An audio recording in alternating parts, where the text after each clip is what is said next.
si ñi nga xamante ne ñooy laaj réew mi loolu nag su fekkente ne dañ ko def ci biir constitution tëgg ko fixé ko benn nit taxaw daal ne loolu du am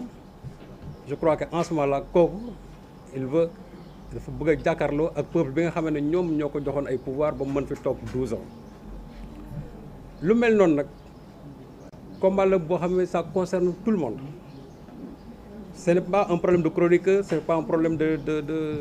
journaliste, ce n'est pas un problème de politicien, mais ça concerne l'ensemble des Sénégalais. Le 23 juin, tout le peuple s'est mobilisé, Abdoulaye Wade a reculé.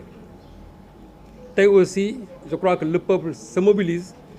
mais nous aussi, nous avons des femmes qui ont été front pour aussi participer au combat démocratique. Fait que ci nak ñoo xam déjà ñom sax ñu ngi ci terrain bi moy ñom Guy Babacar et autres. Il est vrai que ñun à travers nos micros et nos plumes toujours aussi ñi ngi xex pour vraiment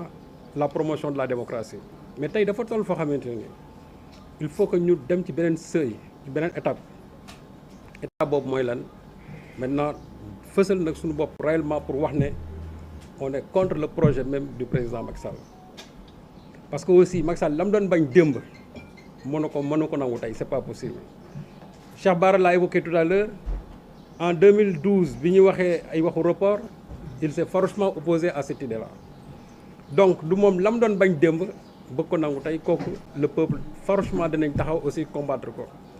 Gii na sa xel dal ci éventuellement ñiy menacer et cetera loolu du ci ñàkk. Du ci ñàkk man de tout temps man depuis 2000 ba tey ji ñu ngi may menacé ñu ngi may traqué loolu moom d'ailleurs j'ai payé de ma liberté j'ai fait 1 mois de prison mais loolu du lu graaw. Je crois que démocratie moom boo ci nekkee combat yenn combat yi soo ko engagé waroo ci bañ sax sa bakkan des ci parce que loolu c'est un combat noble et parce que c'est un combat démocratique c'est pour le peuple. Donc tey mu nekk loo xamante ni l'ensemble des Sénégalais dañ leen di woo pour ngeen mobiliser wu parce que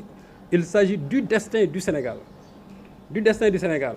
parce que bu fekkee ne dañu bëgg a bàyyi nit violer constitution bi parce que qui peut le moins peut le plus ku la yokkal benn fan bu la neexee demain nga ne noonu léegi je vais encore remodifier la constitution ba pare yokkat encore donc am na loo xamante ni en démocratie c'est inacceptable on ne peut pas créer sa propre crise ba pare bëgg ko jël teg ko ci kaw nit ñi pour profiter ci ne da ngay yokk aussi sa mandat présidentiel. Ce qui s'est passé à l'Assemblée nationale c'est une forfaiture. Et le principal problème aujourd'hui de ce pays, c'est son Assemblée nationale. Ce qui s'est passé en 1962, le premier coup d'État de 1962, c'était les députés à l'Assemblée nationale. Li xawat fi encore aujourd'hui, ce sont les députés à l'Assemblée nationale. Ça veut dire que l'Assemblée nationale, ñun sur l'Assemblée nationale, dafa nek ben genre tard dans notre démocratie. Parce que président yi li ñu bëgg avaliser yépp, ñombe yi ñu bëgg avaliser yépp, il passe par les députés yi ubbi leen bunt ñu mën fa jaar pour problème. Mais lolu aussi, il faut qu'ils sachent que ñoom ñi nekk assemblée nationale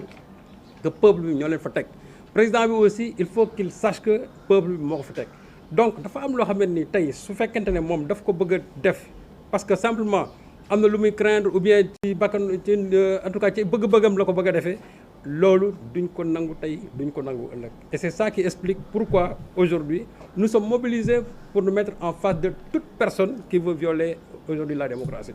Ces histoires de dialogue ñuy wax yooyu ñoo xam qu'il dialogue man jàpp naa ne sax quelqu'un qui ne fait plus partie du jeu yow je crois que mënatoo arbitrer un dialogue donc bu ñu wax dialogue ñun ça nous importe peu.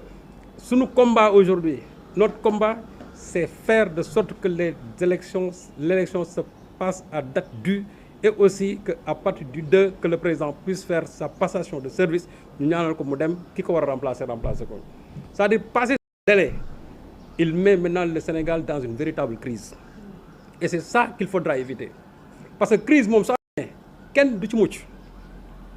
mucc. Ça, il faut qu'il le sache. Crise bu amé, ken du ci mucc. Yi ñi wax fi yépp pour l'instant, c'est de l'apparence. La vraie crise, c'est le jour où il doit quitter ce pouvoir et qu'il ne le quitte pas. Et je crois que en tout cas, su fekkee ne am na lu ko dese ci bëgg réew mi, il ne doit pas nous pousser quand même à certaines extrémités. Parce que nag réew mi moom jaral nañu lu ne sunu bakkan jaral nañu ko. Li De Gaulle doon wax naan la révolution n'est pas un dîner de gala c'est-à-dire que révolution moom boo ci dem bul ragal nga dee man loolu mooy sama principe bu ci ragal a dee mën nga fekkee fruits yi mën nga ko bañ a fekkee mais l'essentiel c'est que aussi fruits yi na say doom ak say sët bu ñu ñëwee qu'ils puissent en jouir tout simplement mais au moins ton nom restera dans l'histoire parce que tu auras participé à un combat démocratique qui a livré ces résultats loolu rek lañ ci am amuñu leneen donc réew mi jaral nañu lu ne c'est la raison pour laquelle aujourd'hui nous appelons l'ensemble des Sénégalais à venir rejoindre ce combat-là. Il est vrai que déjà il y a eu am na ay regroupement yu am mouvement citoyen yi parti politique yi ñi ngi xeex mais ñun aussi on veut participer à ce combat-là de la façon la plus noble et de la façon aussi la plus démocratique. C'est la raison pour laquelle encore une fois yéen journalistes yi au-delà même des journalistes ñu leen di woo dans ce combat-là. J'aurais dû même commencer par jaajëfal leen vous les acteurs de la presse ba pare massawu ñi nga xamante ne dañu loru ci événement yi amoon passé jaale ñi nga xam ne ñoo ñàkk seen bakkan mais aussi nos consoeurs nos confrères yi nga xam ne ils ont été brutalisés par les forces de défense et de sécurité ñu leen di massawu. Et je pense bien que aujourd'hui la CAP ou bien le SYNPICS doivent se saisir de cette affaire-là parce que ce qui s'est passé c'est inacceptable et donner une suite judiciaire à tout ce qui s'est passé. Su fekkee nag loolu amul aussi je crois que d'autres mouvements dinañ jël loolu en charge parce que aussi c'est inacceptable de laisser chaque fois sur le terrain des opérations des gens qui sont là pour livrer l'information ñu leen di brutaliser leen parce que ñu koy def aussi je crois que ñoo ko tey parce que si on peut laisser un journaliste blanc sur le terrain muy def liggéeyam correctement nga ne yow kii parce que tout simplement parce que loolu laa mën a wax parce que der bu ñu la am yow il faut le brutaliser quand c'est un blanc tu le laisses faire au nom de quoi moi je crois que le métier du journaliste c'est un métier universel amul cloison amul leneen il faut laisser les journalistes faire leur travail correctement loolu man sama principe la ci man et je crois que aujourd'hui su ma koy dee wax xam naa bu baax parce que li tax man j'ai fait la prison je sais que c'est parce que je veux jouir d'une liberté dans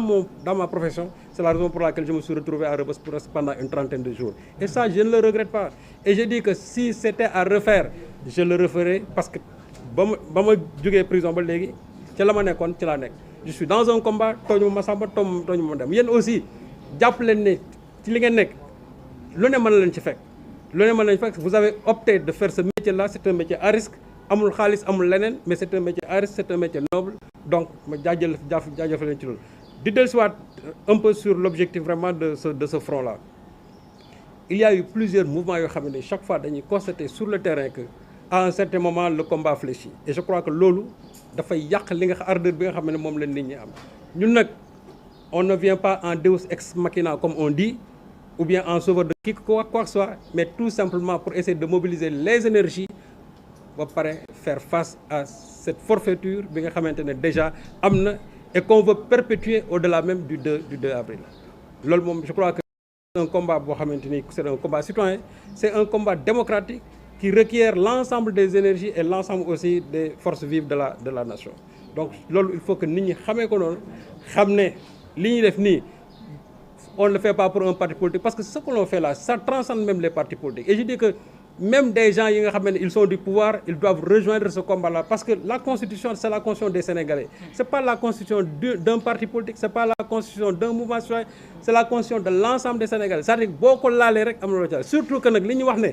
clause d'éternité la mooy loo xam ne kenn mënu ci teg sa baaraam yow nga ne nga wut ay contournement fexe ba violer ko ba pare bu ko avaliser ça c'est inadmissible et c'est là où on attend le Conseil constitutionnel c'est de retoquer cette loi-là parce que c'est une loi anticonstitutionnelle c'est une loi inconstitutionnelle c'est une loi c'est-à-dire qui ne respecte pas du tout la démocratie de ce pays-là comme que nag ñoom on les appelle les sages parce que bu fekkee ne dëkk dafa nekk au bord de l'embrasement nga gis ne lii mën na indi dëkk bi foofu je crois que foofu la ñu war a def preuve de sagesse jël seeni responsabilité daal di retoquer cette loi-là bu ko fexee Sénégalais yi delluwaat fa ñu war a dellu aujourd'hui tous les Sénégalais mais cela n'empêche pas que pour l'instant ñun combat bi ñu war a nekk ñi ngi ci nekk ñi nekk ci aussi dans les partis politiques combat yi ñu war a def ñi ngi ci nekk dans les mouvements citoyens aussi ñi ngi ci seen combat donc que vraiment le président de la République revienne en tout cas sur terre sache que li ñu amoon ak moom c'est-à-dire contrat bi ñu amoon ak moom jeex na on lui a confié le pays pendant 7 ans dolliwaat ko 5 ans je crois que c'est là où s'arrête maintenant yow nga bëgg a taxaw nga ne yéen da ngeen ma joxoon léegi doy na man nag may yokkal sama bopp loolu gis nga fu mu am rek problème am na fa l'exemple du Niger est là l'exemple aussi de la Guinée est là l'exemple de la Côte d'Ivoire est là donc je ne crois pas que ce pays-là puisse en arriver quand même à ce summum-là loolu aujourd'hui duñ ko nangu et je crois que képp koo xamee ni démocratie rek moo la ñor ci réew mi doo ko nangu loolu nag ça transcende encore une fois l'ensemble des partis politiques dafa jéggi citoyen dafa jéggi partis politiques yëpp loolu c'est l'ensemble des citoyens de ce pays ñoom la combat bi soxal donc pour di leen wax ne rek on a élaboré un plan d'action et bi ci njëkk mooy on a déposé une déclaration de rassemblement à la place de la nation pour le vendredi à partir de 15 heures foofu la ñuy njëkk a commencer suñuy action on ne demande pas une autorisation on fait une déclaration tout simplement parce que c'est ça que nous exige la loi on a fait la déclaration et donc que les gens sachent que le premier jalon bi ñuy posé mooy nous allons nous rassembler là-bas pour wax ci li nga xamante ne mooy moom la ñu war a ban taxawaay la ñu war a mën a am ba lii président bi mëbët ñu baare ko bala muy egsi parce que su fekkente ne dafa bëgg a entêté wu ak ñi nga xamante ne ñoom ñoo ko wër di ko wax pour mu continuer dans cette direction-là il va vers l'impasse ce qui s'est passé hier pratiquement que ça soit au niveau de la communauté internationale même organisation yi nekk fii Sénégal yëpp tout le monde tire dans la même direction et je crois que loolu su ko xoolee xam na ne actuellement il a commis une erreur def erreur nag ba pare arrière ci je crois que loolu amul gàcce amu ci mais s'il veut maintenant persister dans l'erreur et c'est là où il va droit dans le mur actuellement c'est notre encore président jusqu'au 2 et je ne crois pas qu'on lui souhaite d'aller droit vers le mur donc qu'il se ressaisisse qu'il revienne sur terre et qu'il sache que le contrat bi nga xam ne moom la ñu amee woon ak moom ce contrat là finit le 2 et qu'il fasse le tout pour organiser des élections transparentes à date due et que maintenant le Sénégalais yi seen wàllu bopp ku ñu bëgg a transférer en tout cas jox pouvoir bi ñoom dinañu jox démocratiquement pouvoir bi mais il n'appartient pas à quelqu'un de nous imposer sa volonté surtout quand il s'agit de diriger ce pays là loolu moom c'est inacceptable et si maintenant les Sénégalais dorment toog bàyyi ko ci li ko neex ba mu ne dina yóbbu élection yi le 15 décembre ce qui est sûr et certain kon jàpp leen ne d'ici 15 ans président du bàyyi parce que nag dans ses discours su ngeen ko doon déglu dans ses discours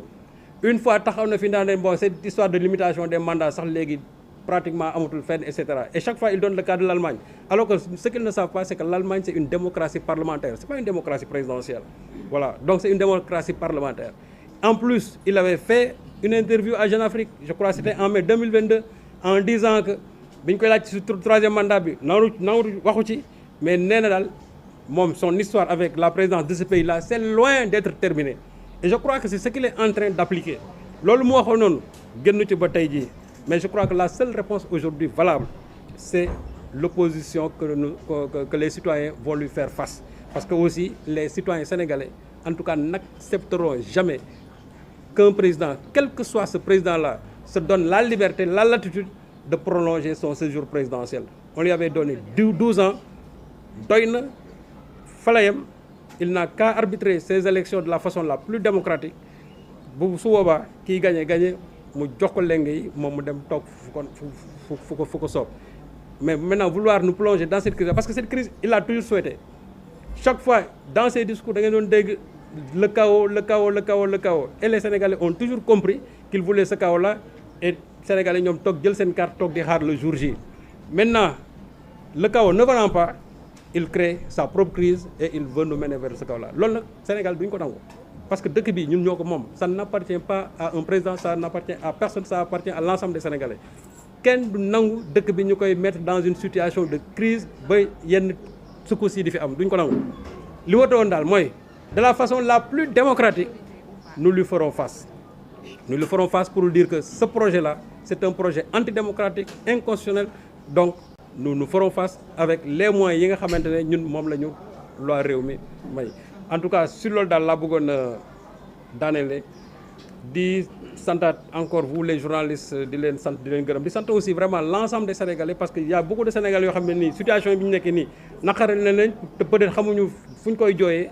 donc je crois que ça c'est une occasion pour venir nous rejoindre vraiment dans cet élan populaire là di jaajëfal aussi bon l'ensemble des ñi nga xamante ne suñu invités yi nga xamante ne ñoo ñëw vraiment ñëw fekk si ñu bokk ak ñun aussi waxtaan bi bokk ak ñun xeex bi nga xamante ne moom la ñu sum parce que ñoom déjà ñi ngi ci xeex bi ñun aussi on ne fait que jouer notre partition par rapport à cela di leen sant di leen gërëm ba pare di leen jox rendez-vous. donc comme ni ñu ko waxee rek ni ko Serigne Saliou waxee dañ ciy sofaat lu ndaw rek mooy